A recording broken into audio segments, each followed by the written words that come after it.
салом занҳо ва хоҳарони азиз, умедворам ки хубу тансиҳат ҳастед. дар навори имрӯза мехостам оиди диета баъд аз таваллуд, яъне ба занҳои ширде оё диета лозим ҳаст ё ин ки нест, ё ин ки тарзи хӯрокхӯрияшон бояд чӣ гуна бошад, ба шумо маълумот диҳам. пеш аз оне ки наворро шурӯъ мекунем, як маълумоте доштам барои шумо пешниҳод мехостам кунам. шахсоне ки оиди хароб шудан ё ин ки аз вазни зиёдатӣ азоб мекашидан, маълумот гирифтан мехостанд, дар айни ҳол мо марафон шурӯъ кардагӣ ҳастем. барои маълумоти бештар метавонед ки дар ватсапи мо ё ин ки дар инстаграм бинависед, дар он ҷо ба шумо бештар маълумот медиҳем. баъд инстаграми мо аллакай фаъол аст, ҳаракат мекунем ки дар инстаграм низ каме ҳам бошад маълумотҳои лозимаро барои шумо пешниҳод намоем. оиди оне ки барои зани ҳомиладор, ҳол таваллуд накарда, оё диета лозим ҳаст ё ин ки не, чӣ гуна хӯрок хӯрад, кадом хӯрокҳо манъ аст ё кадом хӯрокҳо лозим аст хӯрдан, аллакай мо навор дорем. ман ссилкашро дар зери ҳамин навор мегузорам. метавонед дар бораи он тамошо карда пурра маълумот гиред.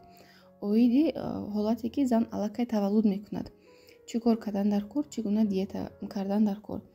дар мо бисёр ҳамахел гапҳо ҳаст ки вақте ки зан таваллуд мекунад, бисёри маҳсулотҳоро манъ мекунанд, хӯрдан намемонанд. масалан меваю сабзавотҳоро манъ мекунанд хӯрдан. хӯрокҳое ки аз ҳад витамини зиёд доранд, барои зан фоиданок аст, ҳамонҳоро манъ мекунанд хӯрданашро. чунин гап аст ки агар ки зани таваллудкардагӣ ҳамин чизҳоро истеъмол кунад, метавонад ки ба кӯдак зарар расад, ё ин ки шиками кӯдак дард кунад, ё ин ки хоби кӯдак нороҳат шавад. ҳамин гуна маълумотҳо бисёр аст дар байни занҳо, вале ин ҳамааш дурӯғ аст, ягон асос надорад. зане ки таваллуд мекунад, баъд аз таваллуд бояд ки хӯрокҳое истеъмол кунад ки аз витаминҳо бой аст. ҳама гуна сабзавоту мевагиҳо ба зани таваллуд карда иҷоза дода шудааст. чӣ қадаре ки зан меваю сабзавотҳо, хӯрокҳои витаминдор, хӯрокҳое ки сафеда бисёр доранд, яъне билок доранд, истифода мебарад, ҳамон қадар ба организми вай фоидаи бисёр дорад. ҳамон қадар ба кӯдаке ки шир медиҳад, ба он низ фоидаи бениҳоят зиёд дорад.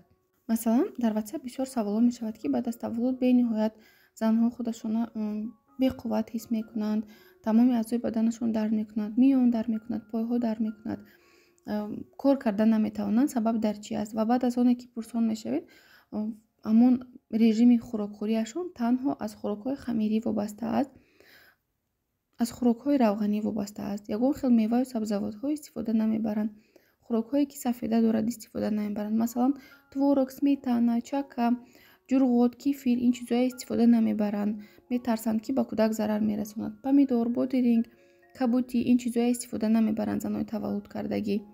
вақте ки шумо шир медиҳед, ҳамон моддаҳои зарурӣ, ҳамон витаминҳои зарурие ки ҳаст, шумо бо ҳамон шир ба кӯдаки худ низ медиҳед. вақте ки шумо шир ки додед, ба шумо низ қуввати зиёдӣ дар кор аст. аз ҳамин рӯ бояд ки шумо хӯрокҳои серғизо истифода баред. вақте ки шумо баъд аз таваллуд правилное питание намекунед, яъне меваи сабзавотҳо истифода намебаред, маҳсулотҳои гӯшти, ширӣ, баъзе занҳое ҳастанд ки ҳатто моҳӣ истифода намебаранд, танҳо хӯрокҳои хамирӣ, равғанӣ истифода мебаред.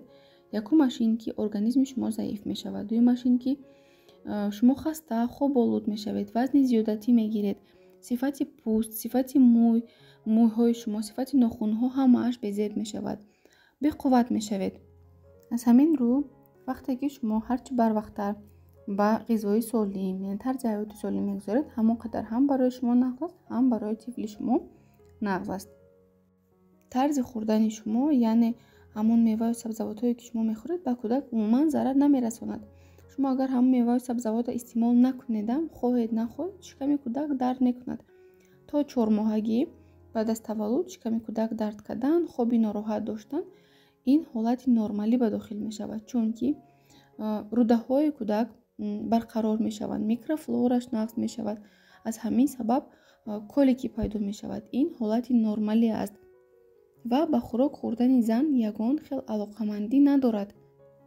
баръакс, вақте ки шумо меваю сабзавотҳои тару тоза истифода намебаред, маҳсулотҳои ширӣ истифода намебаред, танҳо маҳсулотҳои хамирӣ истифода мебаред, ҳам организми шумо зарар мебинад, ҳам организми кӯдак зарар мебинад. кӯдак вазн нағз намегирад, беқувват мешавад, иммунитеташ суст мешавад, тез касал мешавад. аз ҳамин сабаб чӣ қадаре ки организми зан модар бақувват бошад, ҳамон қадар организми кӯдакаш низ бақувваттар мешавад. аз ҳамин рӯ, занои муҳтарам, вақте ки шумо таваллуд мекунед, шумо бояд ки правилное питание кунед, ғизои солим истифода баред, меваю сабзавот ҳатман истифода баред, то ки ҳам организми шумо азият накашад, ҳам организми кӯдак азият накашад.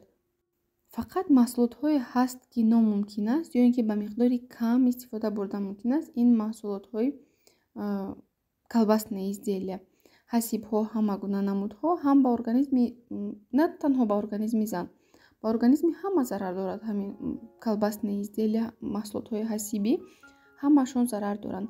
ба миқдори кам онҳоро истифода баред. аз ҳад зиёд ширинӣ ба организми на танҳо зани ширдеҳ, ба организми тамоми инсон метавонад ки зарари худро расонад. ҳамин чизҳоро низ камтар истифода бурдан лозим аст.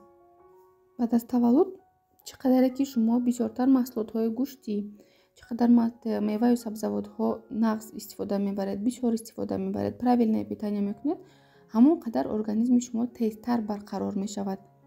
умедворам ки навори кӯтоҳака мо ба шумо писанд омад. чунон рахта фикрҳои худро дар комментарияҳо баён созед. саломат бошед.